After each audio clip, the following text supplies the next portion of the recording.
When I first came here, I was punching like this, and now I make jokes about how I'm causing these pads that we punch had burst into flames.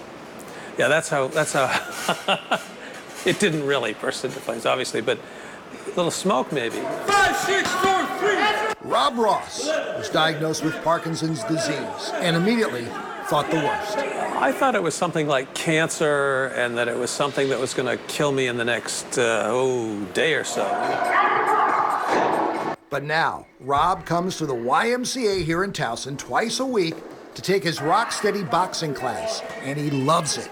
All the exercises are geared towards pushing back the tide of Parkinson's disease. And it's a revelation, because someone asked me the other day, do you think you're at 100%? You know, because I was telling him how great this class was. And I said, no, I'm at 110%. I feel better now, and I'm more limber now than before I got Parkinson's. It's an hour and 15-minute class. They start with a warm-up to make sure everyone's safe as they warm up their muscles. And then the participants split into groups for boxing and using those bicep muscles and strength training, working together to battle all parts of the disease.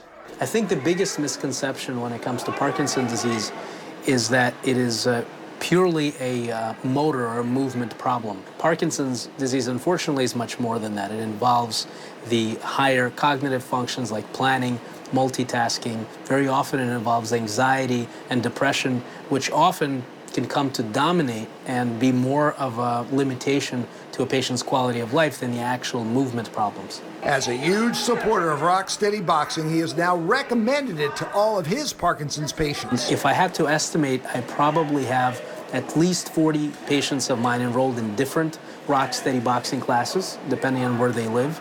Every single patient so far has reported positive outcomes.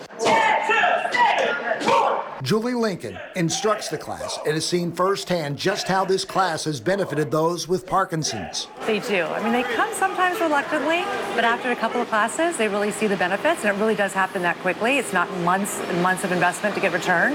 A couple classes in, they're already starting to see why it's important, so they find joy in it, you know, and these guys are fighters. They're not sitting back and let the disease take over. They're fighting for their lifestyle, for their quality of life, so that's why they're here. So they're in a good mood, because they know they're in control. As far as Rob's concerned, he's cognitive, he's more alert, he's able to hit harder, much harder than he was. He's able to sustain the activity much longer than he was prior. So that transfers to him outdoors, doing activities and so forth too, and having that endurance that he didn't have prior. and boxing is just one form of the activity shown to increase the quality of life. And for those with Parkinson's, but really any one of these classes here, the aerobic classes where you can get your heart rate up to about 3 to 4 times a week, has really proven to slow down the progression of the disease. Not even surgery or a pill can do that.